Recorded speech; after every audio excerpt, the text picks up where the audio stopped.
Hello students, what is an independent judiciary?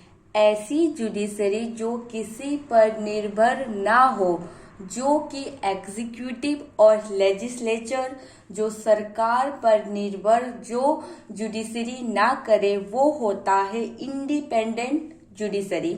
सोचो, एक politician है, वो बहुत ज़्यादा पावरफुल है, उसने किसी फैमिली का लैंड हड़प लिया है। अब जुडिशरी सिस्टम भी अच्छे से काम नहीं कर रही है और पॉलिटिशियन के पास पावर है, वो किसी भी जज को ला और हटा सकता है। हमारे देश में इंडिपेंडेंट जुडिशरी हो ताकि हर किसी को न्याय मिल सके। अगर पॉलिटिशियन ही जज को अपॉइंट कर रही होगी तो पॉलिटिशियन तो जज की मानेंगे ही नहीं। जज भी डरा हुआ रहेगा कि पॉलिटिशियन तो हमें हटा देगा अगर हम पॉलिटिशियन के खिलाफ कुछ बोले तो। इसलिए कॉन्स्टिट्यूशन में जुडिशरी को इंडिपेंडेंट रखा गया है। अगर नहीं रखा जाता इंडिपेंडेंट तो हमारे देश में जो पावरफुल लोग वही हमारे जुडिशरी प्रोसेस को इन्फ्लुएंस करते रहते। इसलिए इंडियन कॉन्स्टिट्यूशन ने जुडिशरी को बिल्कुल इंडिपेंडेंट रखा गया है। इसलिए कॉन्स्टिट्यूशन ने खुद को प्रोटेक्ट किया है, जुडिशरी को प्रोटेक्ट किया है इस तरह की सिचुएशन से। और जुडिशरी इंडिपेंडेंट है और वो किसी पर भी डिपेंड नहीं करती। ये हमें पता लगता है सेपरेशन ऑफ पावर से। लेजिस्लेचर और एग्जीक्यूटिव से जुडिशरी बिल्कुल डिपेंड नहीं करती है, वो खुद इंटरडिपेंड है ये दोनों से। Independent judiciary one of the basic key structure of the Indian constitution. Executive legislature judiciary के काम पे इंटरफेयर नहीं कर सकती है।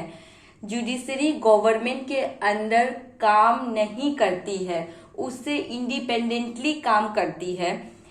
इंडिपेंडेंटली जुडिशरी सेपरेट ही काम करते रहे। इसलिए हाई कोर्ट, सुप्रीम कोर्ट में जो जज की अपॉइंटमेंट होती है, इसलिए इसमें गवर्नमेंट का रूल कम होना चाहिए। अगर होगा तो गवर्नमेंट का फेवर करने लगेगी जज, तो करेक्ट। इसलिए एग्जाम पास करके ही बनना चाहिए जज। गवर्नमेंट का काम से कम रूल रहना चाहिए ताकि जुडिशरी इंडिपेंडेंस रह सके। It is the independence of the judiciary that allows the courts to play a central role in ensuring that there is no misuse of power by the legislature and executive। सरकार power का misuse ना कर सके, इसका constitution ने पूरी तरह से ध्यान रखा है। और ये कॉन्स्टिट्यूशन में ये भी कहा गया है जो जुडिशरी है वो सिटीजन्स के फंडामेंटल राइट्स को प्रोटेक्ट करेगी। What is the structure of courts in India? Lower court, higher court, supreme court. There are 3 different levels of court in our country. Lower level में तो बहुत सारे कोर्ट है, पर टॉप पे सुप्रीम कोर्ट है, वो एक ही है और वो दिल्ली में है। डिस्ट्रिक्ट कोर्ट में ज्यादातर सब लोग का काम वहीं पर होता है। They are usually at the district और यहाँ पे है, और फिर एक और क्या है, और in town. And they hear mainly kind of cases. हर डिस्ट्रिक्ट में डिस्ट्रिक्ट जज होता है। हर स्टेट में हाई कोर्ट भी होता है जो कि उस स्टेट्स की हायर कोर्ट होती है। सबसे टॉप पर सुप्रीम कोर्ट होती है जो कि दिल्ली में लोकेटेड है। और उसके हेड कौन होते हैं? हमारे सुप्रीम कोर्ट के हेड है chief justice of India. Top पे जो डिसीजन लिया जाता है ना सुप्रीम कोर्ट के द्वारा, बाकी जो इनके नीचे कोर्ट्स आती है, हाई कोर्ट, सब ऑर्डिनेट कोर्ट, सब जो सुप्रीम कोर्ट जो डिसीजन ले रही है ना, सब कोर्ट को मानना पड़ेगा। इसको पढ़ लेना, ये बहुत इंपॉर्टेंट है। क्या ये डिफरेंट ऑफ कोर्ट है, कनेक्टेड है एक दूसरे से? तो इसका आंसर है यस। क्योंकि हमने देखा सुप्रीम कोर्ट जो ऑर्डर दे रही है वो सबको मानना होता है। इंटीग्रेटेड ऑर्डर लोअर कोर्ट को मानना पड़ेगा। जुडिशरी सिस्टम है हमारे इंडिया का एपीलेट सिस्टम। लोअर कोर्ट या सब ऑर्डिनेट कोर्ट में वो अपना केस हार गए तो वो सुप्रीम कोर्ट जा सकते हैं, अपील कर सकते हैं, इसलिए इसको एपीलेट सिस्टम बोला जाता है। एक केस है state Delhi administration versus Lakshman Kumar and others में 1985 from the lower courts to the supreme court. Real story है, ध्यान से सुनो।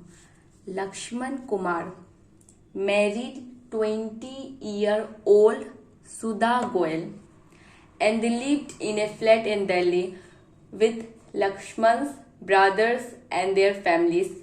2 December 1920, Sudha died in hospital due to burn, जलने की वजह से।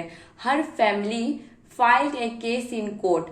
When this case was heard in the trial court, 4 of her neighbors were called in as witnesses। ठीक, neighbours ने बोला दिसंबर 1 को सुधा के चिल्लाने की आवाज आ रही थी, तो लक्ष्मण के फ्लैट में वो लोग गए और उन्होंने देखा सुधा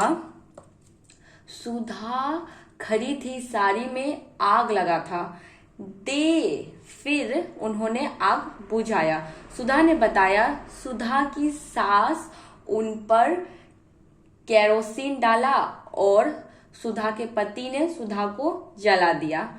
सुधा की फैमिली ने और नेबर्स ने काफी सारे बयान दिए कि सुधा को टॉर्चर किया जा रहा था उनके ससुराल वालों के द्वारा। दहेज के लिए scooter, fridge, case on the birth of the first child. Lakshman की मदर ने कहा हम लोगों ने नहीं जलाया, सुधा की साड़ी में खुद आग लग गया। जब वो दूध गर्म करने गई उसकी साड़ी में आग लग गया था। On the basis of this and other evidence the trial court husband, सास, देवर तीनों को मौत की सजा दे दी गई। ये तीनों ने लोअर कोर्ट से हायर कोर्ट में अपील की, अपीलेट ट्रायल। हाई कोर्ट ने कहा सुधा तो एक्सीडेंट से मरी है, इन लोगों ने कुछ नहीं किया और तीनों को बरी कर दिए गई, सब छूट गए। फिर इन 1980s women's group across the country spoke out against dowry death. दहेज की वजह से औरतें जो मर जाती है।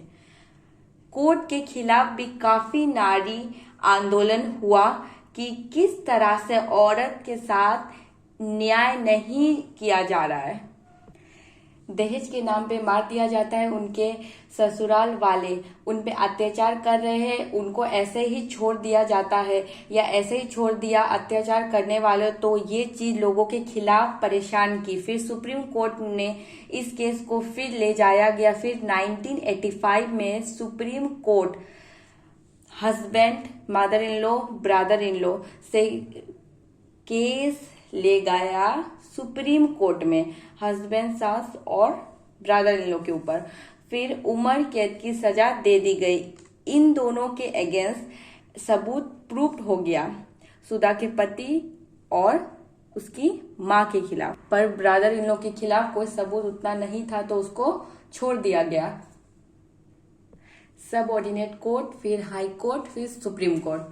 सब ऑर्डिनेट कोर्ट को सब जगह अलग अलग नाम से बोला जाता है, तो सुनो किस किस नाम पे बुलाया जाता है। Trial court, court of the district जज या एडिशनल सेशंस जज, chief judicial magistrate, metropolitan magistrate, civil जज। यहाँ पे अच्छा से देख लेना। What are the different branches of the legal system. दहेज की वजह से बहुत सारे औरतों की डेथ हो रही है।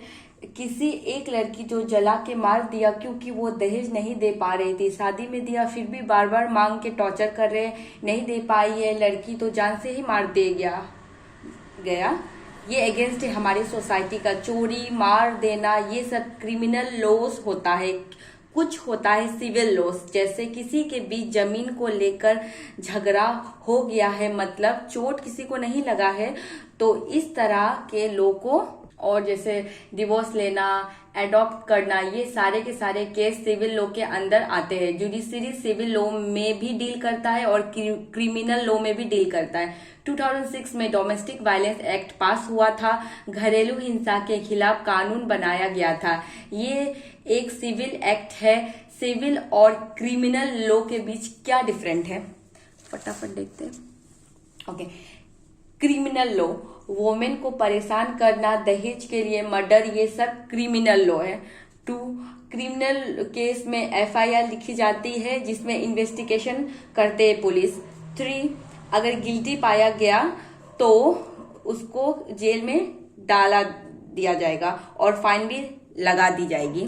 फिर सिविल लॉ 1, हार्म या नुकसान नहीं पहुंचाया जाता है लोगों को, जैसे 2 भाइयों के ऊपर जमीन की दिक्कत हो गई है रेंट के मैटर पे, किराएदार ने किराया नहीं दिया, उसके ऊपर केस चल रहा है, या डिवोर्स केस, किसी ने किसी को फिजिकली नुकसान नहीं पहुंचाया, बस हक की लड़ाई है। 2, और सिविल लॉ में पिटीशन होती है, इसमें FIR होती है, कोर्ट में डिसीजन ली जाती है। मतलब FIR क्रिमिनल लॉ में होती है, सिविल लॉ में पिटीशन होती है, इसमें FIR नहीं होती है, कोर्ट में डिसीजन डाली जाती है। The court give the specific relief ask for landlord और रेंट में रहने वाले के लिए। अगर किरायादार ने पैसे नहीं दिए हैं तो कोर्ट ऑर्डर करेगी कि रेंट खाली करो और रेंट भाड़ा जो पेंडिंग है वो भी भर के खाली करो। अब नेक्स्ट वीडियो में देखेंगे does everyone have access to the court. Okay everyone, thank you so much.